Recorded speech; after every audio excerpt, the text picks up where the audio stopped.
Hello friends, welcome to Science Magnet. दोस्तों कैसे हैं आप लोग सभी? आई होप सभी अच्छे हैं। चेंज करके नोटिस डाल देना। हेलो दोस्तों, तो आई होप सभी बहुत अच्छे हैं, शानदार हैं, जानदार हैं। तो देखिए दोस्तों, मोशन अपना कंप्लीट हो चुका है। मोशन का टेस्ट अपलोड हो गया है। इस क्लास के बाद में आप लोग टेस्ट दे दीजिएगा मोशन का, ठीक है। साउंड का टेस्ट आपने दे लिया है, साउंड चैप्टर हो गया, साउंड का टेस्ट भी आपने दे लिया होगा। मोशन हम लोग पूरा कर चुके हैं, मोशन का भी आप लोग टेस्ट दे लीजिएगा। अभी आप पहले ये पढ़ लो। और आज हम लोग स्टार्ट कर रहे हैं फोर्स एंड प्रेशर। देखो, बहुत से जने सोच रहे होंगे सर लॉज ऑफ मोशन तो पढ़ा है नहीं। देखिए वो हम लोग पढ़ेंगे यहां पर, क्योंकि आप लोगों को पता है जो सेकंड लॉ ऑफ मोशन है, यानी जो गति का दूसरा नियम है, इसी से हम लोगों को फोर्स की डेफिनेशन मिलती है। तो जब फोर्स एंड प्रेशर इस वाले चैप्टर में पढ़ने वाले हैं तो भैया लॉज ऑफ मोशन भी इसी के साथ में होगा। Good afternoon, good afternoon. चलिए, तो सबसे पहले स्टार्ट करते हैं न्यूटन लॉज ऑफ मोशन, यानी गति के नियम।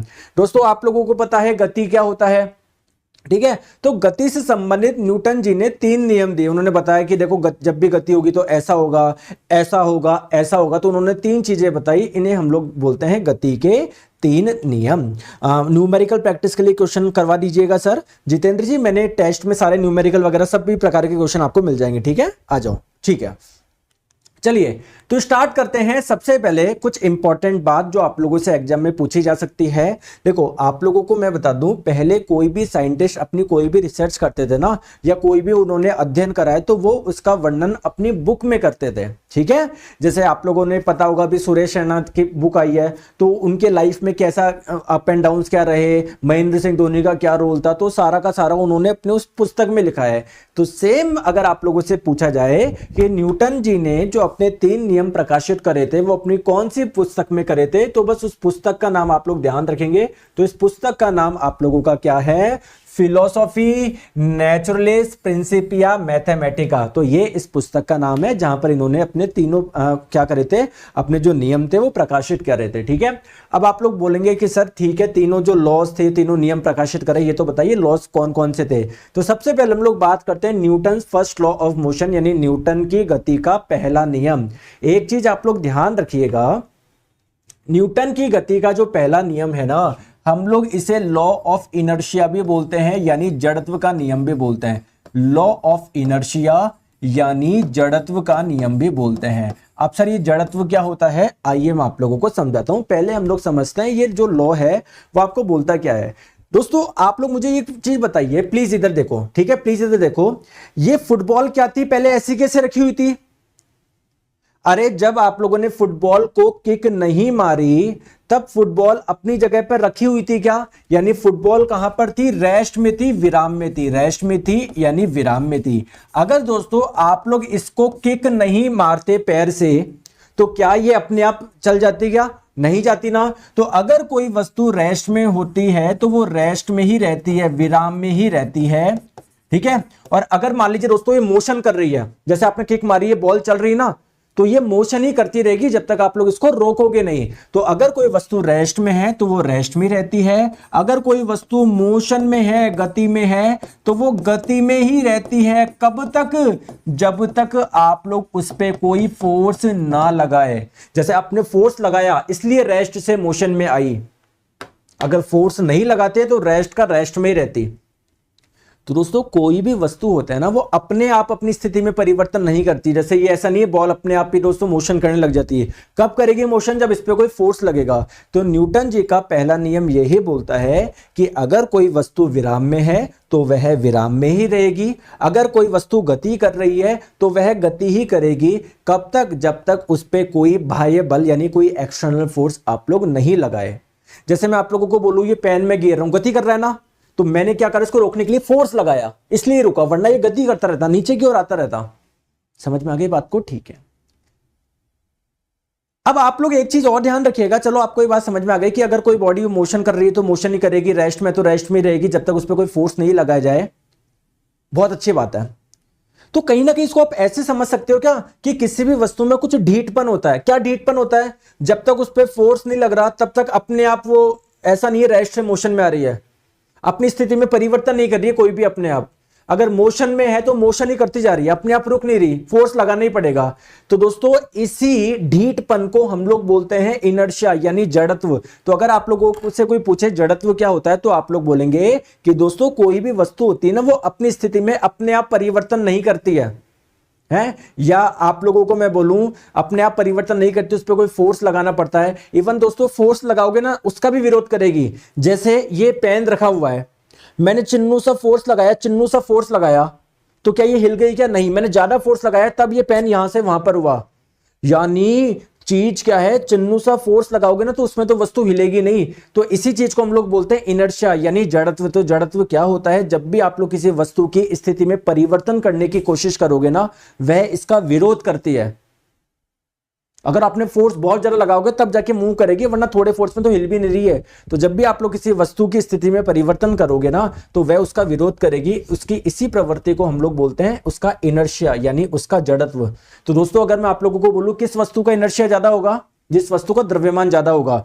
जैसे मान लेते हैं अगर ये कोई बहुत भारी है तो इसको दोस्तों हिलाना थोड़ा मुश्किल होगा, इसका ढीठपन ज्यादा है, इसका इनर्शिया ज्यादा है। अगर कोई हल्की वस्तु होगी उसको आप लोग आसानी से क्या कर सकते हो, हिला सकते हो। तो यानी उसका इनर्शिया यानी जड़त्व कम होगा। ठीक है, चलिए तो अब हम लोग बात करते हैं फर्स्ट लॉ ऑफ मोशन के। मैं आप लोगों को कुछ और एग्जांपल्स भी आप लोगों को बताता हूं। जैसे देखो दोस्तों यहां पर देखिए, क्या ये मोशन कर रहा था क्या? नहीं।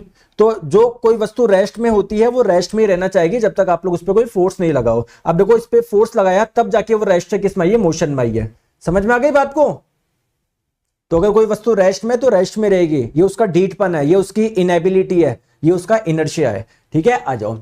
तो अब हम लोग बात करते हैं कि भैया इनर्शिया आप लोग किसको बोल रहे हो? तो किसी वस्तु का वह गुण जो उसकी गति की अवस्था में किसी भी प्रकार के परिवर्तन का विरोध करता है, जड़त्व कहलाता है। या अगर वो रेस्ट में है तो वो रेस्ट में रहना चाहता है ना, अपनी मतलब केवल मैं इसको गति की अवस्था नहीं बोलूंगा, गति या विराम की अवस्था भी बोल सकते हो। गति या विराम की अवस्था में किसी प्रकार का अगर आप लोग परिवर्तन करोगे तो उसका विरोध करेगा, उससे कोई हम लोग क्या बोलते हैं, जड़त्व बोलते हैं, ये जड़ता भी बोलते हैं। और दोस्तों किसी भी वस्तु का जो इनर्शिया होता है, जड़ता होता है, जड़त्व होता है, वो किस पे रिलेट करता है, मास पे। जैसे अगर किसी वस्तु का मास यानी द्रव्यमान ज्यादा होता है तो आप लोग क्या बोलोगे, उसका इनर्शिया यानी जड़त्व क्या है, ज्यादा है। तो कई बार आप लोगों से एग्जाम में क्वेश्चन पूछा जाता है, 4 ऑप्शन दे देगा कि मान लेते हैं एक ट्रेन है, ठीक है, एक मान लेते हैं दोस्तों कॉइन है, एक मान लेते हैं क्या है कुछ फुटबॉल, मान लो फुटबॉल। तो आप लोगों से बोला जाता है किसका इनर्शिया ज्यादा होगा, तो जिसका द्रव्यमान ज्यादा होगा, जो ज्यादा भारी होगा उसका इनर्शिया ज्यादा होगा, उसको हिलाना उतना ही मुश्किल होगा, तो ट्रेन का इनर्शिया सबसे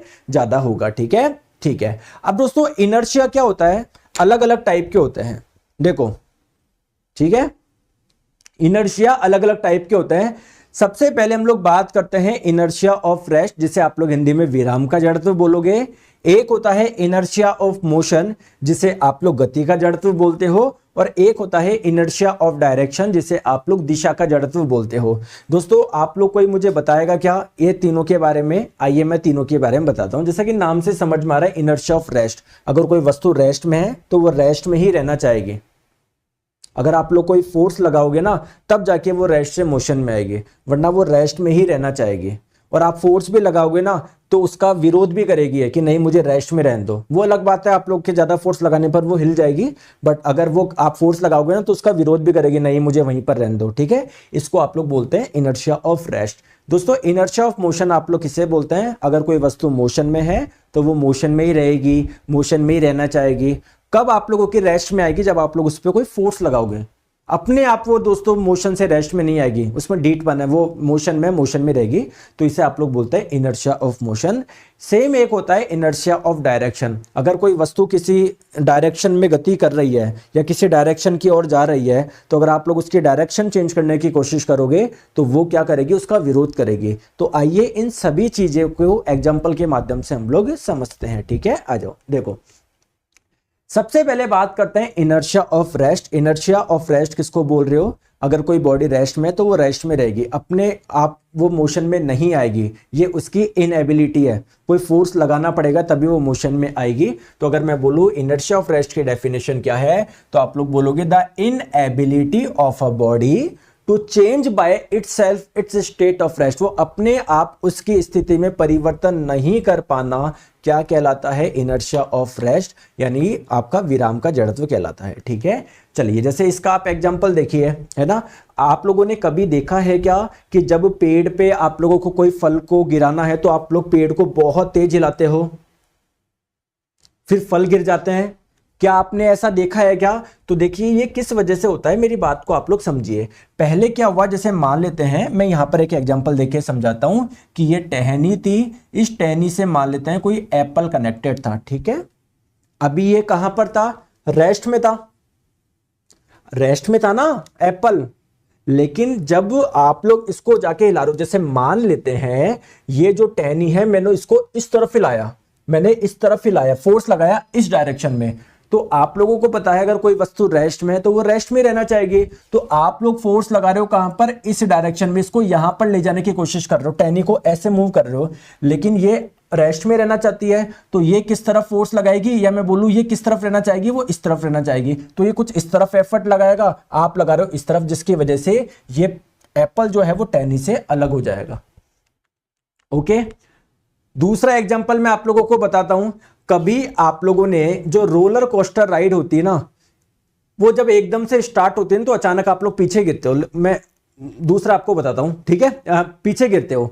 जैसे आप मुझे बताइए इसका, और मैं दूसरा एग्जांपल बताता हूं। जैसे दोस्तों कोई घोड़ा है, जैसे मान लो ये घोड़ा है, आप लोग घोड़े के ऊपर बैठे हो, जैसे ही घोड़ा एकदम से चलना शुरू होता है तो क्या आप लोग पीछे की ओर गिरते हो क्या?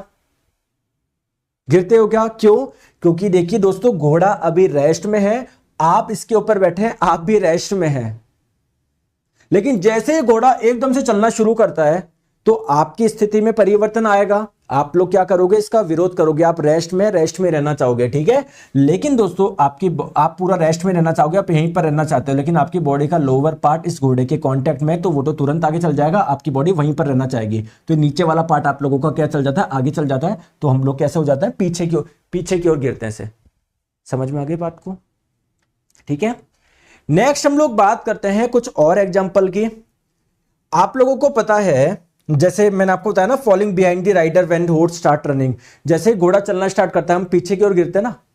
सेम चीज यहां पर रोलर कोस्टर राइड पे भी है। जैसे रोलर कोस्टर राइड पे है ना, मान लो ये आपकी ट्रेन, ये पटरी मान लो, ऐसी पटरी है, पटरी के ऊपर आपकी ट्रेन है, छोटी सी ट्रेन, इस पे आप लोग बैठे हो। तो जैसे एकदम से चलना चालू करोगे आप पीछे की ओर क्यों गिरोगे? क्योंकि आप पहले रेस्ट में थे, रेस्ट में रहना चाहोगे, बट आपकी बॉडी का नीचे वाला पार्ट इसके गाड़ी के कॉन्टेक्ट में था, वो तो आगे आ गया, आप लोग कहां पर रह जाओगे?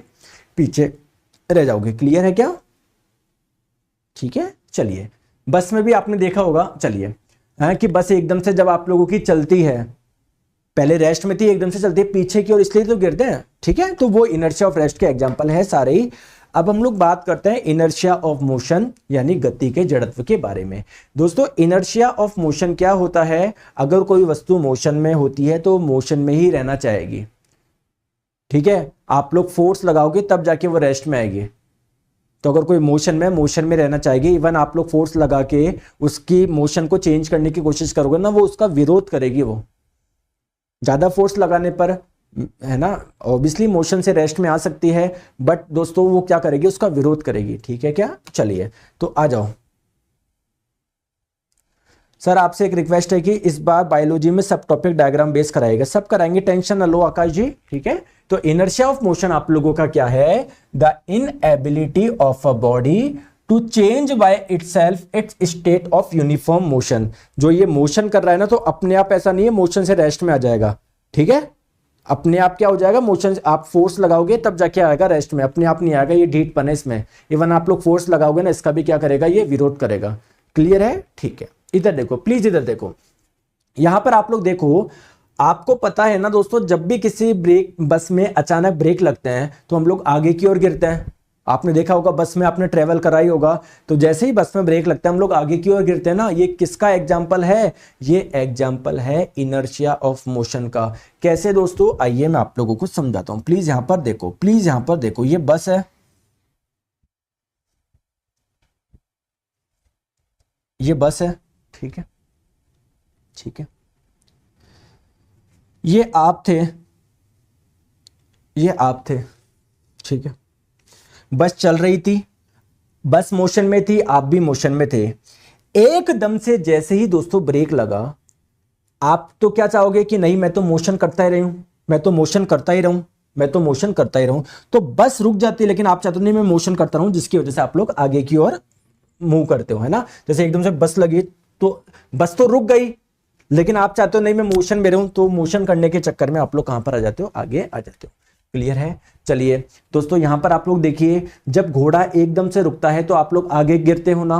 क्यों हुआ? क्योंकि जब पहले घोड़ा, मान लो ये घोड़ा है, घोड़ा मोशन में था, आप इस पे बैठे थे, आप भी मोशन में थे, तो घोड़ा जब चल रहा था मतलब आप मोशन में थे, तो आप लोग क्या चाहोगे, मैं मोशन में रहूं। तो जब घोड़ा एकदम से रुक गया, आप तो चाहोगे नहीं मैं मोशन में ही रहूं, ठीक है। तो आप लोग क्या करोगे, आगे आ जाओगे। आप लोग कहां पर आ जाओगे, आगे आ जाओगे। ठीक है, समझ में आ गई बात को। चलिए, और आप लोगों को पता है ना, जब आपको बोला जाता है यार सीट बेल्ट लगाया करो, क्यों? मान लीजिए आपके सामने एकदम से कुछ आ गया, आप एकदम से जब ब्रेक लगाओगे तब आप लोग आगे आओगे। तो दोस्तों सीट बेल्ट अगर नहीं हुई ना, तो आप लोग क्या हो सकता है, आप लोग उससे गाड़ी में घुस जाओ, आप लोग उसके शीशे में घुस जाओ। इसीलिए बोला जाता है हमेशा आप लोग सीट बेल्ट पहना करिए। आई होप आप लोगों को ये सारी चीजें क्लियर हो गई होगी। ठीक है, चलिए अब हम लोग बात करते हैं इनर्शिया ऑफ डायरेक्शन। दोस्तों इनर्शिया ऑफ डायरेक्शन का मतलब क्या है? अगर कोई किसी डायरेक्शन में मोशन कर रहा है तो वह अपने आप डायरेक्शन नहीं बदलेगा।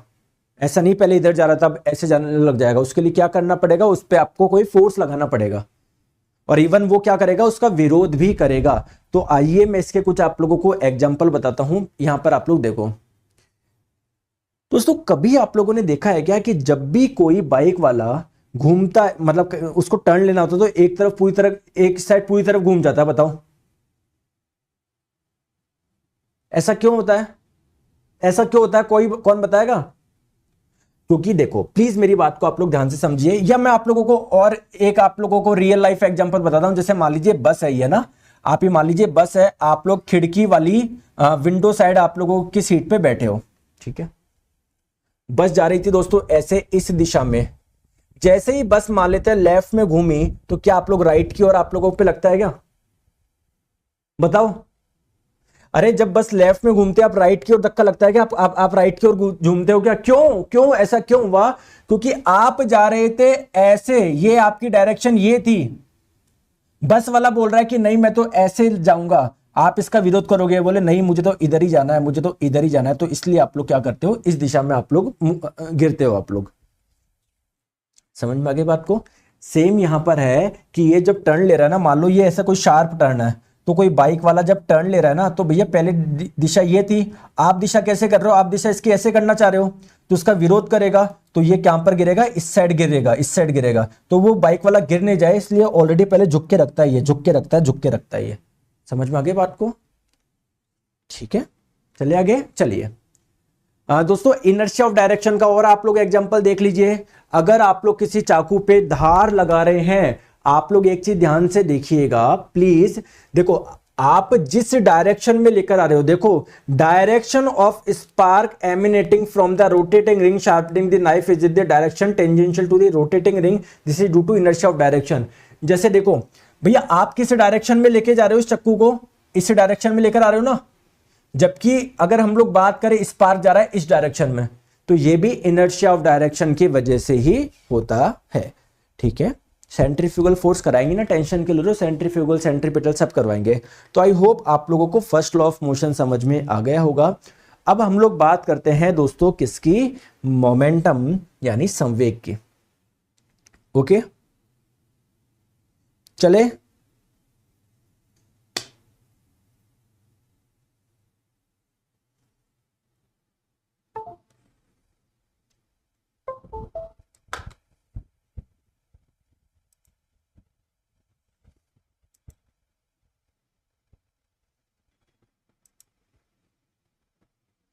दोस्तों क्लियर है, चले आगे। ठीक है, अब हम लोग बात करते हैं दोस्तों सेकंड लॉ ऑफ मोशन समझने से पहले आप लोगों को मोमेंटम समझना पड़ेगा, क्योंकि अगर मोमेंटम समझ में नहीं आएगा तो आप लोगों को सेकंड लॉ ऑफ मोशन समझ में नहीं आएगा। देखो मोमेंटम क्या होता है, सिंपल सी बात क्या है, मोमेंटम आप लोगों का होता क्या है, अगर m मास की कोई बॉडी है, अगर वो मोशन कर रही है तो उसका कोई ना कोई वेलोसिटी तो होगा, कोई ना कोई तो वेग होगा। तो मोमेंटम क्या होता है, आप लोग मास इनटू वेलोसिटी को ही क्या बोलते हो, मोमेंटम बोलते हो, यानी द्रव्यमान गुना वेग को ही आप लोग क्या बोलते हो, संवेग बोलते हो। अब दोस्तों मोमेंटम को हम लोग रिप्रेजेंट करते हैं p से, क्यों, क्योंकि देखो मोमेंटम को m से रिप्रेजेंट नहीं कर सकते, m तो आपने ऑलरेडी यूज कर लिया मास के लिए, ठीक है, तो इसीलिए हम लोग मोमेंटम को p से रिप्रेजेंट करते हैं। तो मोमेंटम का फॉर्मूला क्या हो गया, m इंटू वी हो गया। अगर आप लोगों से पूछे मोमेंटम की SI यूनिट बताइए, इसका SI मात्रक बताइए, तो SI पद्धति में द्रव्यमान का मात्रक क्या होता है, किलोग्राम होता है, वेग का मात्रक क्या होता है, मीटर पर सेकंड होता है। तो आप लोग बोलेंगे SI मात्रक हो जाएगा किलोग्राम इंटू मीटर पर सेकंड। अगर मैं आप लोगों से पूछूं एक वेक्टर क्वांटिटी है या फिर एक स्केलर क्वांटिटी है, तो मोमेंटम को निकालने के लिए आपको क्या चाहिए, मास चाहिए, वेलोसिटी चाहिए। वेलोसिटी एक वेक्टर क्वांटिटी, यानी यहां पर डायरेक्शन की जरूरत पड़ेगी आपको, तो कुल मिला के यहां पर भी पड़ेगी, ठीक है, क्योंकि बेसिकली ये निकलेगा तभी तो ये निकलेगा, तो डायरेक्शन की जरूरत है ना। तो आप लोग बोलेंगे मोमेंटम क्या है, एक वेक्टर क्वांटिटी है, एक सदिश राशि है। आई होप आप लोगों को ये चीज क्लियर हो गई होगी। अब दोस्तों इस मोमेंटम से ही एक मिलती जुलती चीज है जिसे आप लोग बोलते हो इंपल्स, इंपल्स, जिसे आप लोग हिंदी में बोलते हो आवेग। अब आप लोग बोलेंगे सर ये इंपल्स क्या हो गया, इंपल्स कुछ भी नहीं है दोस्तों, चेंज इन मोमेंटम को ही, मोमेंटम में कितना चेंज हुआ इसे ही हम लोग क्या बोलते हैं, इंपल्स बोलते हैं। चेंज इन मोमेंटम यानी संवेग में परिवर्तन को ही हम लोग क्या बोलते हैं, संवेग में परिवर्तन को ही हम लोग क्या बोलते हैं, आवेग बोलते हैं। समझ में आ गया। जैसे मान लेते हैं स्टार्टिंग में कुछ मोमेंटम था, पी आई था, कुछ इनिशियल मोमेंटम पी आई था, या मैं आप लोगों को और सिंपल बताता हूं। चलो मुझे बताओ, कोई 2 किलोग्राम की कोई वस्तु थी, इसका पहले वेग था कितना, 4 मीटर पर सेकंड, ठीक है। तो इस पे आप लोगों ने क्या लगाया, कुछ फोर्स लगा दिया, आपने क्या लगा दिया, फोर्स लगा दिया। तो फोर्स लगाने के बाद में आपने क्या देखा कि जो आप लोगों का 4 मीटर पर सेकंड था, कितना हो गया, 7 मीटर पर सेकंड हो गया मान लीजिए। तो मैंने आप लोगों को बोला इंपल्स यानी आवेग का मान आप लोग बताइए, बताओ कितना होगा इंपल्स यानी आवेग का मान क्या होगा, बताओ बताओ। तो आवेग क्या होता है, संवेग में परिवर्तन को ही आप लोग आवेग बोलते हो। पहले संवेग कितना था, पहले मोमेंटम कितना था, पी आई इनिशियली 2 इंटू 4 यानी 8 था, फाइनली कितना हो गया, 2 इंटू 7 यानी 14 हो गया। तो पहले 8 था, 14 हो गया, तो 14 में से 8 माइनस कर लीजिए आप लोग, 14 में से 8 माइनस करोगे तो आपका आंसर आ जाएगा 6। तो क्या हो जाएगा, 6 किलोग्राम इंटू मीटर पर सेकंड। क्यों दोस्तों आप लोगों का किलोग्राम इंटू मीटर पर सेकंड क्यों आया, आप लोग मुझे बताइए। संवेग का मात्रा क्या था, किलोग्राम इंटू मीटर पर सेकंड। तो अगर आप लोग, मैं बोलूं 8 एप्पल में से 2 एप्पल गए तो 6 एप्पल ही तो बचेंगे, ऐसे थोड़ी 6 केले बच जाएंगे, 6 पपीता बच जाएगी। तो देखिए जो मात्रक संवेग का होगा, संवेग में परिवर्तन का भी वही मात्रक होगा।